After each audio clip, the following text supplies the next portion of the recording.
Amado Deus e eterno Pai, eu oro, meu Pai, por essa pessoa que está agora do outro lado. Quem sabe, meu Deus, perdeu a fé, perdeu a esperança, não crê mais em nada, não crê mais em ninguém. Eu oro para essa pessoa agora, meu Pai, que se encontra no fundo do poço e acha que não tem mais saída, e acha que acabou, que não tem jeito. Eu oro por essa pessoa agora que se encontra, meu Pai, com depressão, meu Deus, angustiada. Essa pessoa agora, Jesus, que perdeu até a vontade de viver. Quem sabe nesse momento, meu Pai, está pensando até em se suicidar, tirar a própria vida. Mas que em nome de Jesus o Senhor possa estar visitando agora, meu Deus, aonde ela estiver. Meu Deus, que o Senhor venha estar, meu Deus, dando paz. O Senhor possa estar jogando por terra nessa madrugada, Pai, toda depressão. Que o Senhor possa estar, Jesus, alegrando, meu Deus, o coração dela. Sabe, Deus tem uma ótima vida para você e Ele quer que você a viva ao máximo. E às vezes não sabemos como fazer isso, sabe? E o título da nossa mensagem hoje é Por que a minha vitória está demorando tanto tempo? Sabe, o que você precisa como vitória pode ser diferente do que outra pessoa precisa, mas acho que todos precisamos de uma vitória em alguma área. Vou falar com você sobre quando eu estava acreditando em Deus e esperando meu ministério crescer. Minha situação pode não ser a mesma que a sua, mas quase todos estamos esperando por alguma coisa.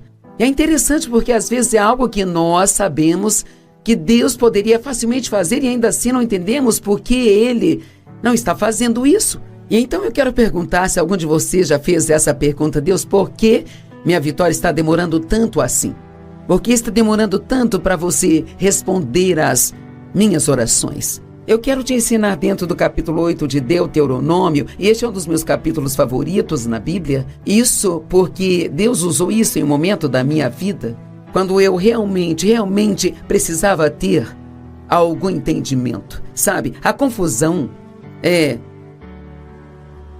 muito desagradável. É como se você já estivesse em uma situação ruim, então quanto mais tenta entender, mais confuso fica. Mas se pudermos ter algum entendimento de Deus, se soubermos por que estamos esperando ou por que algo está demorando tanto, é muito mais fácil lidar com isso. E assim eu espero que o capítulo 8 de Deuteronômio te ajude tanto quanto me ajudou.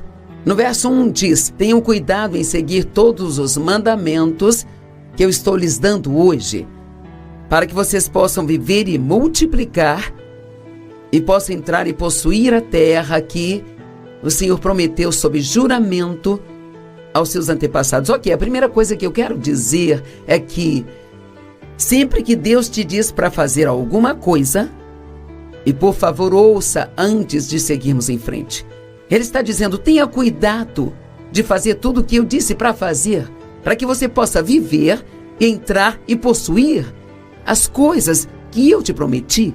Bem, qualquer coisa que Deus nos diga para fazer é sempre algo para o nosso benefício.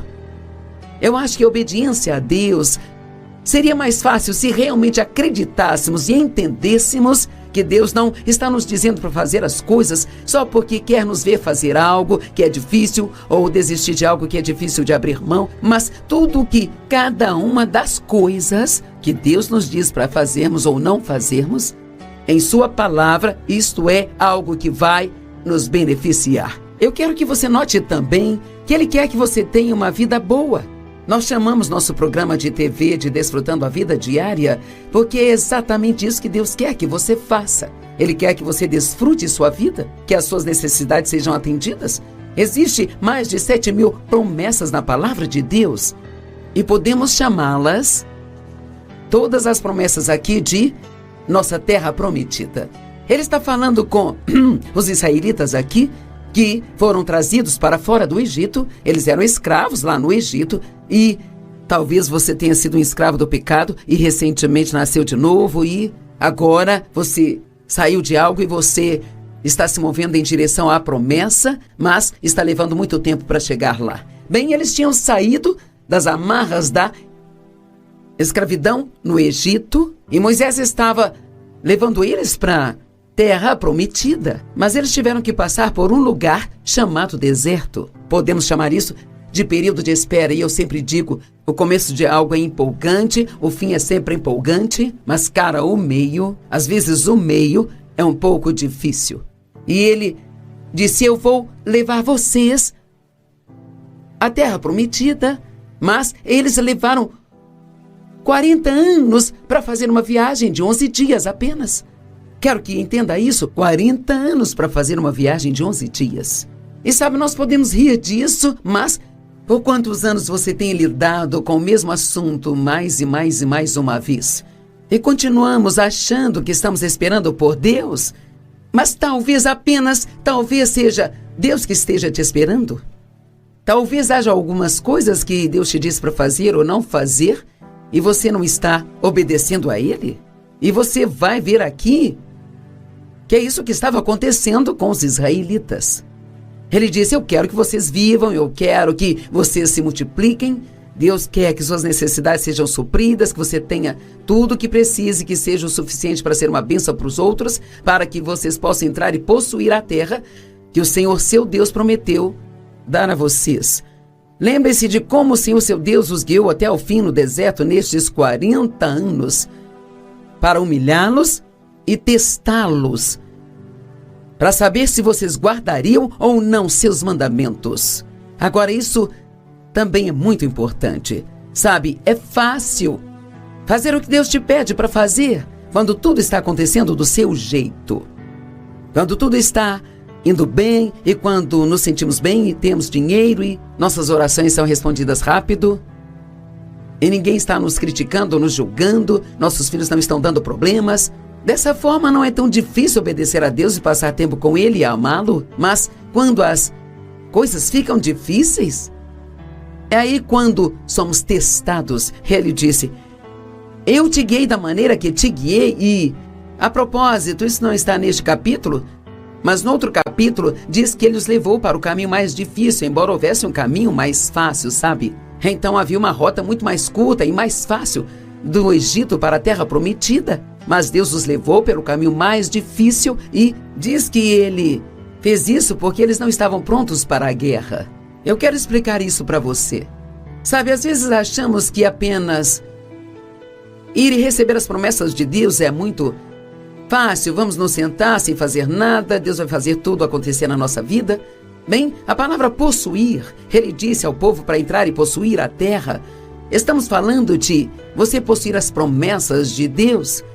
E veja, essa palavra possuir na língua original é definida como, primeiro, ir e desapropriar os ocupantes atuais. Então, se você conhece a Bíblia ou se não conhece, eu vou explicar isso detalhadamente em cada um daqueles países em que eles entravam, que Deus estava dando para assumir e ocupar. Já havia pessoas vivendo lá e eram pessoas, mas eram, sabe, adoradores de ídolos. Eles tiveram que primeiro ir e fazer a guerra com eles e tirá-los da terra antes que pudessem ocupá-la. E às vezes também não estamos prontos para a guerra, nós só queremos que tudo seja fácil e não queremos ter problemas com coisa alguma. Então pensamos, cara, sabe, Deus diz que eu vou prosperar e Deus diz que eu vou ter sucesso e assim, só porque acredito, vai acontecer.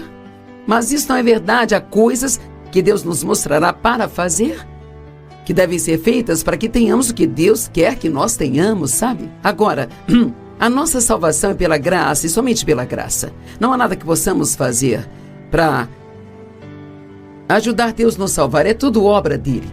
Mas as promessas de Deus são um pouco diferentes, as recompensas de Deus são um pouco diferentes. Elas ainda estão vindo de Deus, elas ainda são apenas pela graça de Deus, nós não as merecemos, mas como parceiros de Deus e temos que cooperar com Ele, quero fazer uma pergunta. Há alguma coisa agora em sua vida sobre a qual Deus tem lidado com você para fazer ou não fazer? E, se você fosse sincero comigo, você diria, eu não estou obedecendo o que Ele me disse.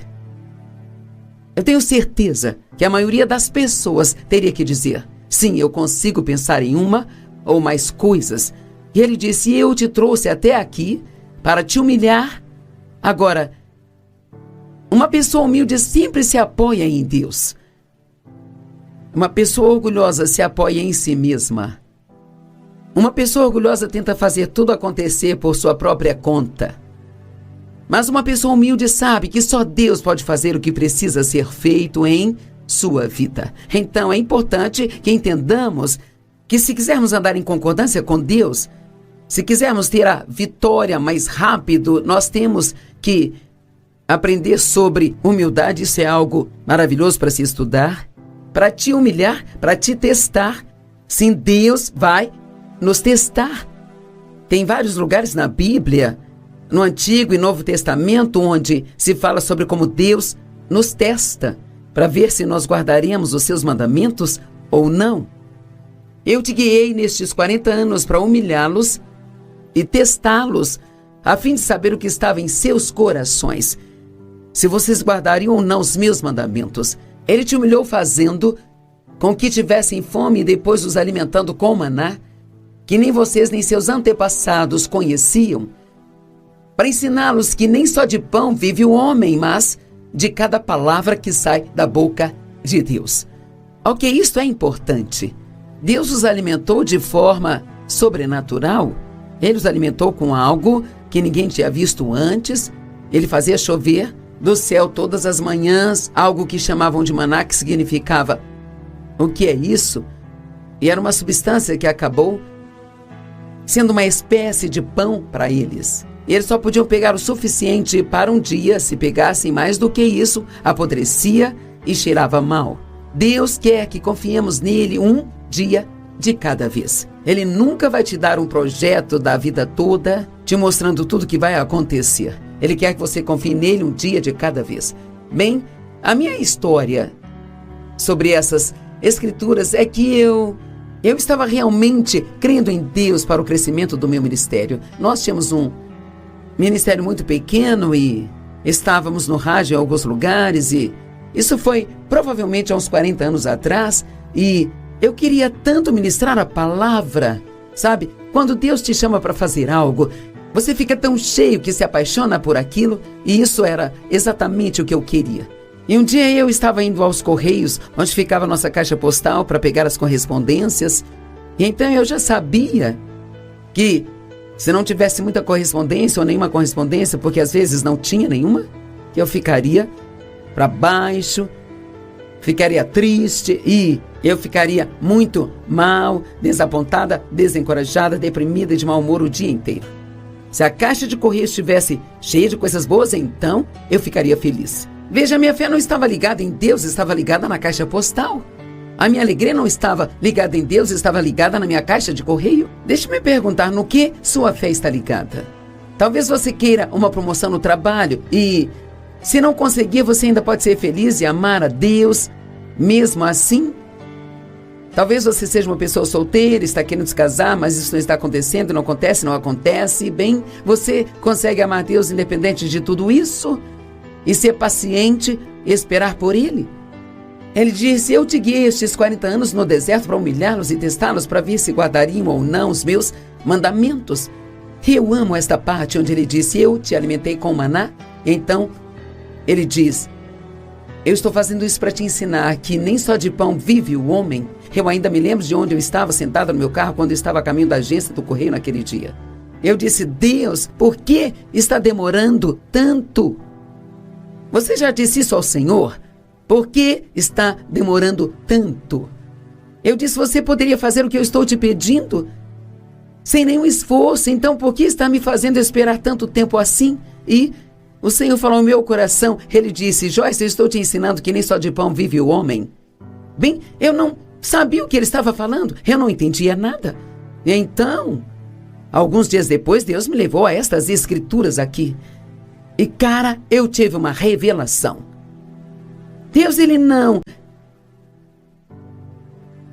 quer que nós sejamos guiados por todas estas coisas que Ele faz por nós. Mas Ele quer que confiemos nele como nosso pão vivo. Noutras palavras, a nossa alegria não precisa estar ligada às coisas.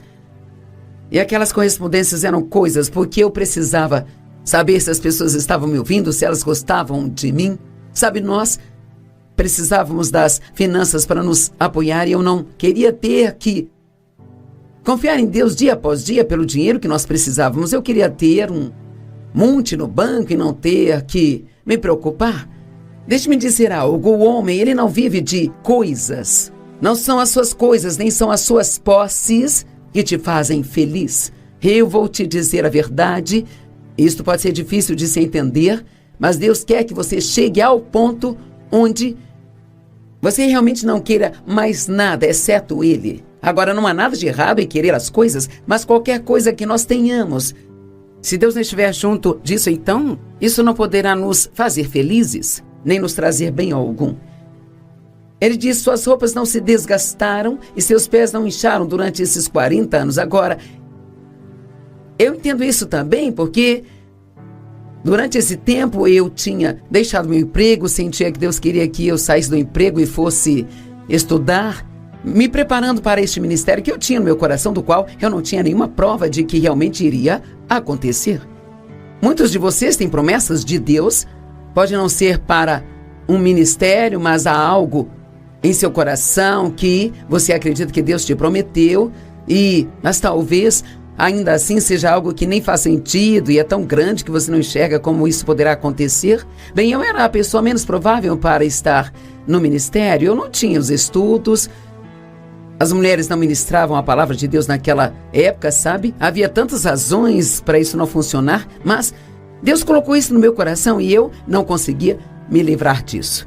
Eu queria tanto isso que eu não conseguia pensar em outra coisa. Bem, larguei meu emprego e, ao fazê-lo isso, deixou a mim e ao Dave uma posição onde todo mês precisávamos que $40 aparecessem milagrosamente para que pudéssemos pagar as contas. Isto se nós não tivéssemos nada extra de necessidade. Então, se tivéssemos que trocar os pneus do carro ou se algo extra acontecesse, a geladeira quebrasse, eu ficava toda chateada e preocupada e perturbada e, sabe, Deus, Ele sempre proveu para nós.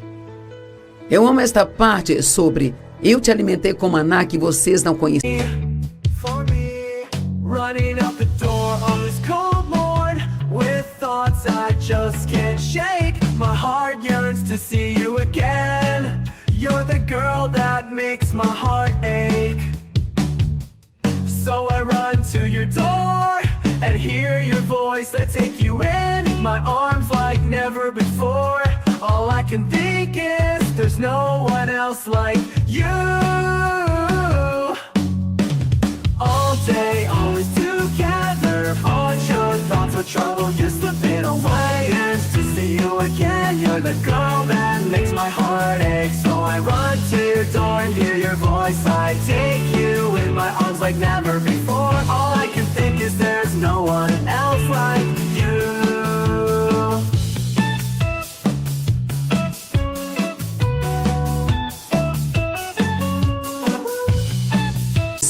Suas roupas não se desgastaram e seus pés não incharam. Sabe, eu me lembro talvez de ter $5 e ir a uma venda de garagem procurando sapatos para os meus filhos e encontrar um novo par de tênis do tamanho certo para um dos meus filhos. Isto era realmente um milagre, isto era tão incrível. Eu olho para trás para a maneira como Deus cuidou de nós. E nós não tínhamos muitas coisas novas e havia muitas coisas que nós queríamos, mas não podíamos ter. Mas quer saber? Tínhamos tudo o que precisávamos. E deixe-me te perguntar hoje, você está infeliz só porque há algumas coisas que você quer e Deus está apenas suprindo suas necessidades? Você estaria disposto a passar por um tempo de escassez sem ter o que você quer e ainda ficar feliz mesmo que você não esteja recebendo algumas das coisas que você quer? Ele diz, saiba em seu coração que como um homem disciplina o seu filho, assim o seu Deus disciplina você. Ele os estava ensinando, os estava treinando. Observe os mandamentos do Senhor, seu Deus. Caminhe em obediência a Ele, reverencie a Ele. Pois o Senhor, seu Deus, não perca esta parte, pois o Senhor, seu Deus, está levando você para uma boa terra. Uma terra com rios e fontes profundas jorrando para os vales e colinas, uma terra com trigo e cevada, vinhas e figueiras, romãs, azeite e mel, e uma terra onde o pão não será escasso e você não vai ter falta de nada. Agora, talvez figueiras e trigo e cevada não sejam o que você quer, mas A promessa de Deus é que Ele vai tirá-lo da escravidão do Egito e vai levá-lo para a terra prometida, onde suas necessidades serão supridas e você ficará satisfeito, mesmo se não tiver tudo que você quer ter. Sabe, não são das coisas que precisamos, é de alegria, é de paz, é de sermos capazes de nos levantar todos os dias sem estarmos ansiosos por alguma coisa, sabe? Meu Deus, o contentamento é algo tão incrível. Apenas estar contente, pedir a Deus o que você quer, sabendo que na hora certa Ele vai dar aquilo que vai ser o melhor para você. E sabe, seria inteligente se você orasse: Deus, eu gostaria de ter isso ou aquilo no seu devido tempo, e se for o certo para mim, mas se não for o certo para mim, então, por favor, não me dê isso, porque você não vai ficar feliz com nada que esteja fora da vontade de Deus. Eu vou levá-los para um lugar onde não terão falta de nada. Eu me pergunto se há alguém me ouvindo hoje que acredita que pode chegar a um ponto em sua vida em que você não terá falta de nada. A outra escritura diz: você não vai querer nada. Porque, sabe, é cansativo ficar sempre querendo todas essas coisas que você não está recebendo, vendo as outras pessoas tendo isso e ficar com ciúme delas. E como é maravilhoso chegar ao ponto onde você ama a Deus e confia tanto nele, que você diz: Deus, eu sei que você vai fazer a melhor coisa por mim. Posso nem sempre ter tudo que eu quero, mas você está suprindo as minhas necessidades. Meus pés não estão inchados, minhas roupas não estão desgastadas. Sabe, eu não tinha muitas roupas novas, mas eu ficava bonita quando saía. Deus cuidou das roupas que eu tinha. Agora, isto aqui é algo importante. Verso 10. Depois de comerem e ficarem satisfeitos, depois de receberem todas as coisas boas, depois de saírem do Egito, de terem atravessado o deserto, e aqui você aprende tantas lições no deserto, nesses lugares difíceis. Você deve se lembrar de que, antes de Jesus começar